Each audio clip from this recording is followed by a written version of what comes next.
Now, how's that for some rain? We've got a lake forming in the front of the house. This is a real test of the repair work I did on the walls in the basement.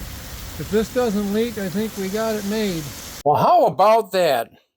We've had over 4 inches of rain in the past week. It's pouring rain right now, and they've got flood warnings issued for all the low areas. And we don't have as much as a drop down here in the basement in either spot where I fixed the cracks.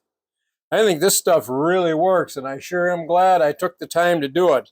If you've got a moisture problem in your basement because of a crack in the wall, well then stick around and watch this video and see how I took care of our problem here.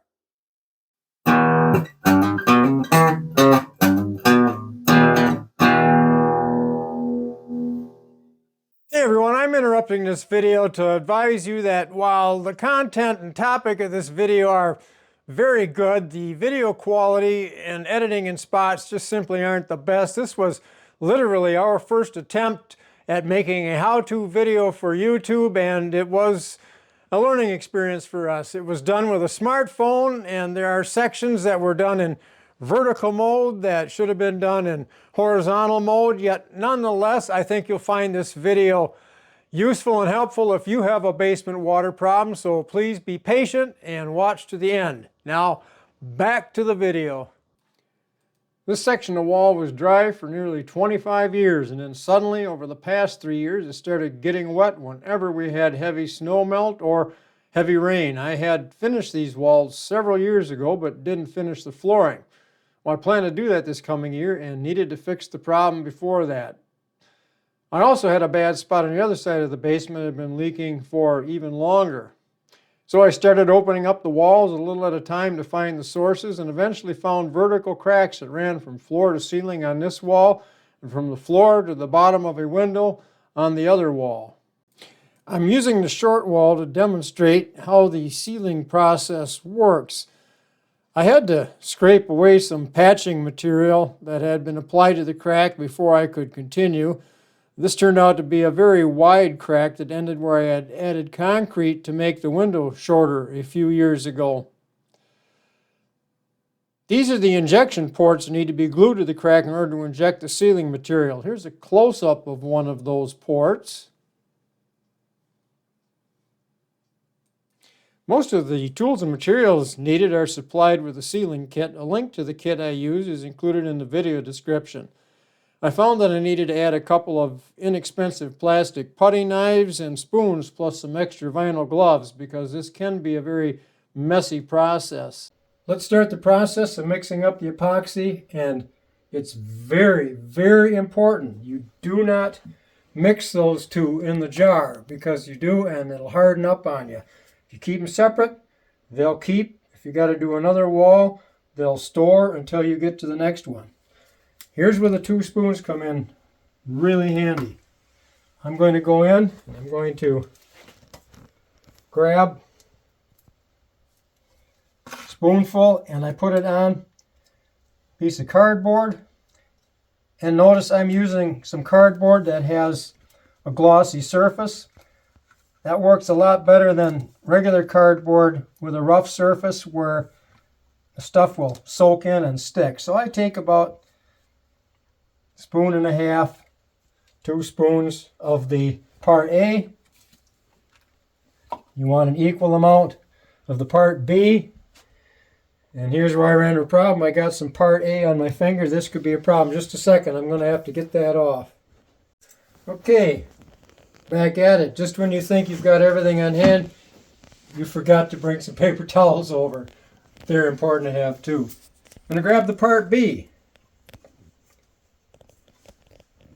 And I'm going to get a good spoonful of that. The part B seems to be a little stiffer to work with, but again, I'm not getting the spoons anywhere near the epoxy that's on the cardboard. I don't want to get those started mixing, and I don't want to pick any up on the separate spoons. There again, about my 1.5 spoonfuls. Get it shaken off from there. You can put the spoons right in there. Nothing's going to happen to those as long as you keep them separate. Okay, we're going to take the little spatula they provide. Now we're going to mix this stuff.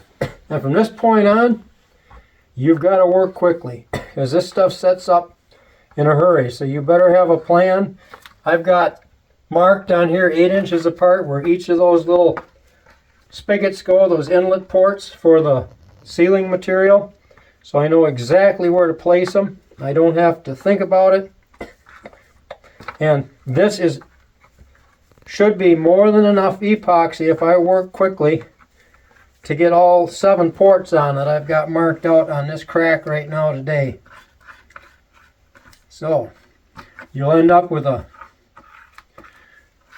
gray mix. Try to salvage as much as I can, push it into the middle here.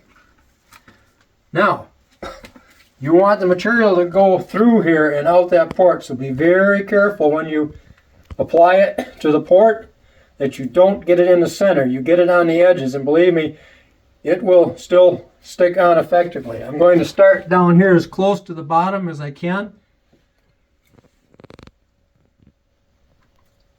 Put that on there. I'm going to 1 second, because I can't get quite to the bottom, I am going to, before I get that port on, I am going to put a little epoxy in the bottom of the crack down there to keep it from oozing. It's going to be a little sloppy, but that's okay.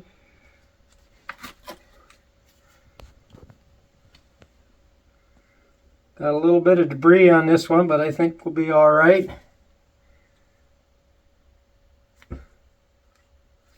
Okay. Oh, well, I got a problem with that one. I'll have to break the tab off a different one to finish out on the top. I had 7 set aside. I didn't think of that before, and I should have mentioned that at the bottom you want to make sure you get the crack sealed first before you start putting these on. All right. Got the bottom one on. Get some more material. Apply it liberally around the edges. Don't get it in the middle. Next entry point right here. Just push it on. It will stick, believe me. Once that epoxy sets up, that thing is on there. You have to break it off, chisel it off. And you see why the plastic gloves are so important. Now this is on the big crack, but I have to do it for spacing. So there'll be a lot of fill around this one. I'll have to be careful not to plug the port when I do it.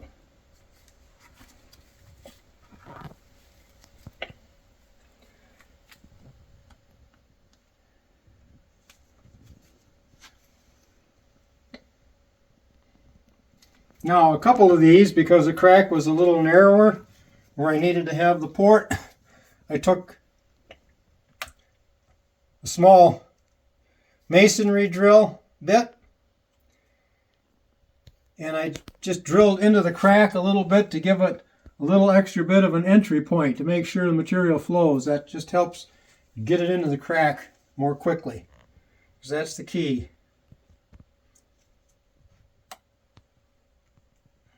Material is still pliable. I'll probably have time to start putting some on to the crack to close that up. All right, I need the one more. Got it close by. Always keep your stuff close by, because you don't know if you might run into a little bit of a problem. You don't want to be running all over the house or the basement to get more stuff when you're right in the middle of this. You got to have it close by and handy, because this goes quickly. And there's my last hole up here. I've applied the port. I'm just going to start filling. I'm going to start on this big hole first, because this is going to be a leaker unless I get some stuff in there, and this allows me to use up the balance of the material quickly before it starts to harden. I have to be careful here on this one that I don't get enough down in that I actually plug that port hole here, so we don't want it to ooze in.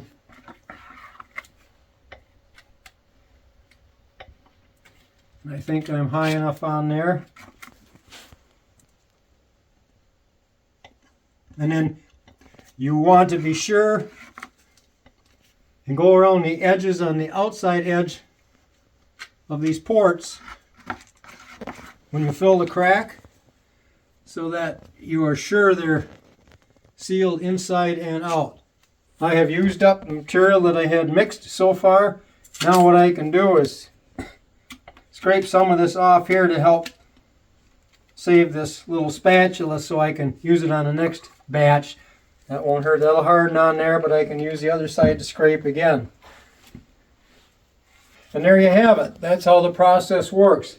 Now I'm going to go in here, mix up this. I'm going to have to probably mix up 3 different batches and continue up the wall and seal off this crack. So when I inject the material, it all stays inside, except you don't fill the last inch or so at the very top, because you want to see the material make its way out. You're not hurting anything up there, then you're sure that you got material all the way to the top.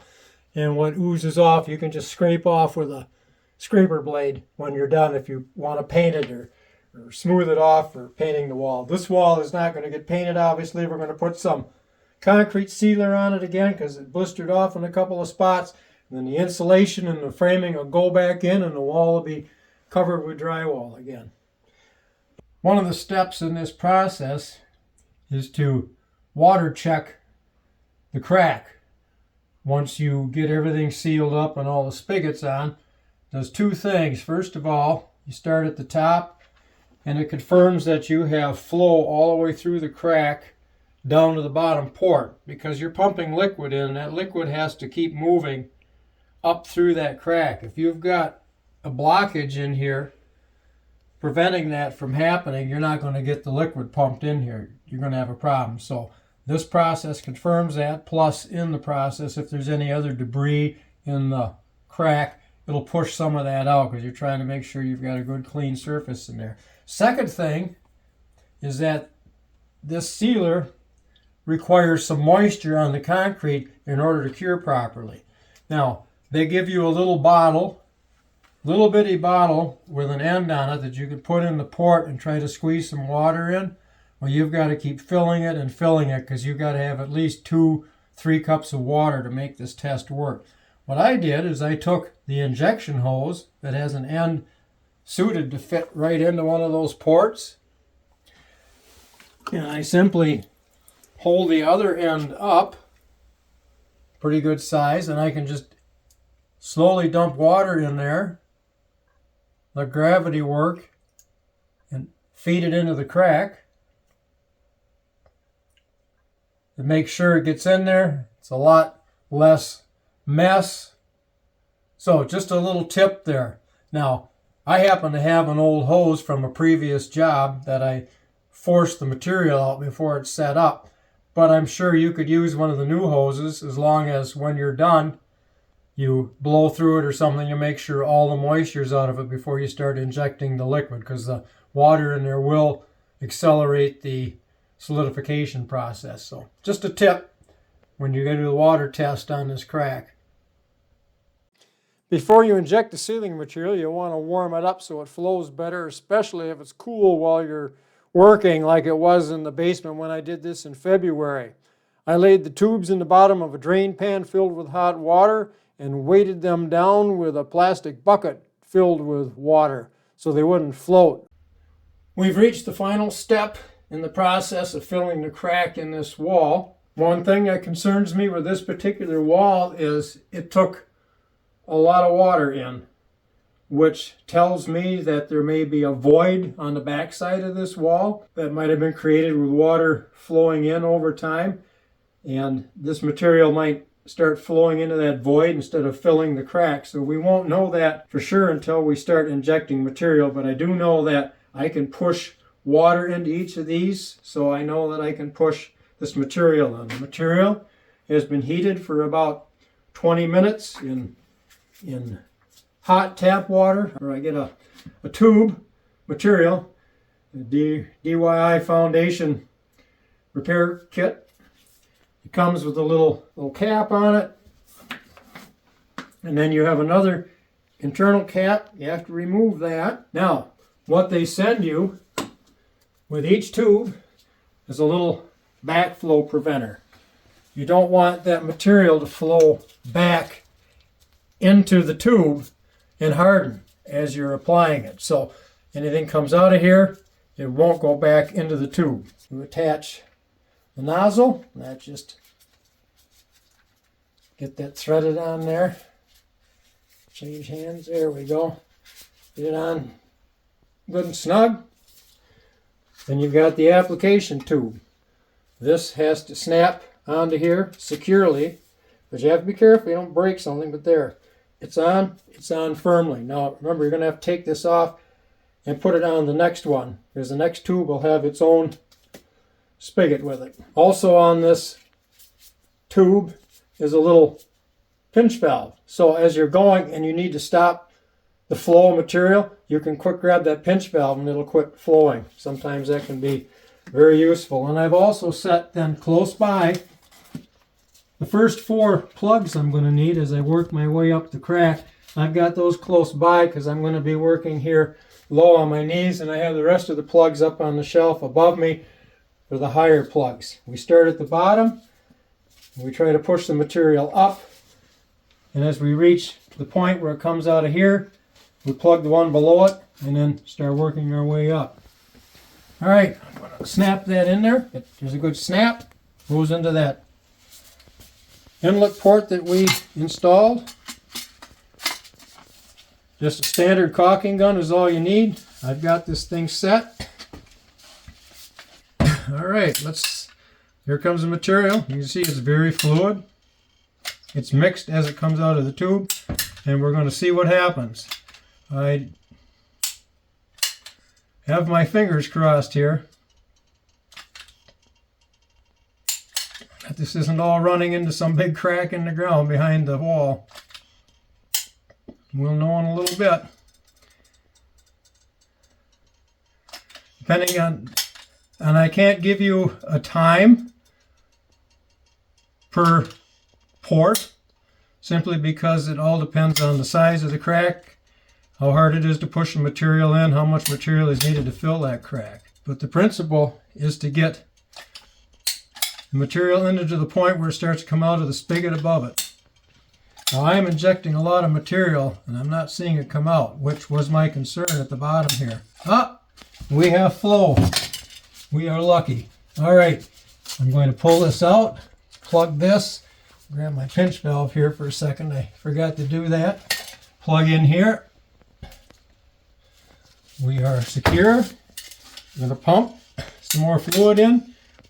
I'm a little more hopeful about the upper ones. And I've bottomed out. I used one entire tube before I got even part way up the wall. That's how big the crack is on this one. So I have to release that. Get another tube set up and keep filling. All right, I've switched over here. Now what I did was actually use the spigot from the other one because there's a lot of material in here and I don't want to waste it. I see, luckily I've got some material coming up in the next port, so I'm going to keep pumping here. Probably, there we go. I've got to keep plugging as you go. You got to keep moving. And I have bottomed out the second tube. These 2 tubes should do an 8-foot long crack. So I'm obviously pushing a lot of material in there. I've got a big crack to deal with. All right, I'm going to throw our last tube on. All right, well, we didn't make it. I'm going to plug this hole here that I was injecting the material into. Let that set up. I'm out of material. I had 3 tubes. I thought for sure that would fill a crack this size. But as I said in the beginning, I suspected the way the water was going in, I had quite a void there. Now, I didn't make it all the way to the top, so I'll start with this hole. That'll backfill here and then fill the rest of the way to the top. So that's the process, and that's what can happen to you. So until I get a couple more tubes, we're just going to have to wait. Got a couple more tubes of crack filler to put in there. Ordered that direct from the manufacturer, and I had it in a couple of days. They are really prompt. They're really good with that. So let's just see how we end up. Now we start to come out of this hole. Hopefully, because I've warmed this up, it'll be liquid enough to make its way down here with the air gap up here, and then start filling the rest of this hole. And then we're going to wait till it starts coming out of this little crack I left at the top, and that's to tell me that I've made it all the way up to the top. So let's start filling.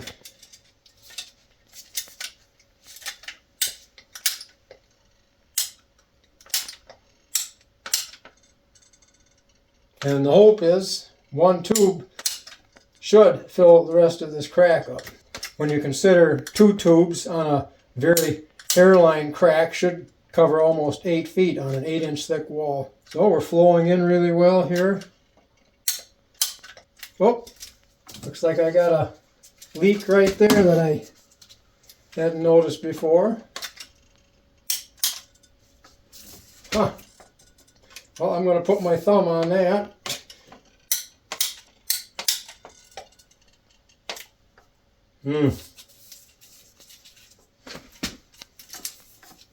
I'll try to let that. Well, that's all we can do on this one. This stuff expands really well, so hopefully that'll fill most of it. Luckily, this is near the surface. There's never been a water problem up this high. The bottom part is sealed, and that's the critical part of this. All right, we're about to do the final step. This is a real simple process. You just take your hammer, and they're rigid now, and just tap them off, and you can see that the hole is sealed in there.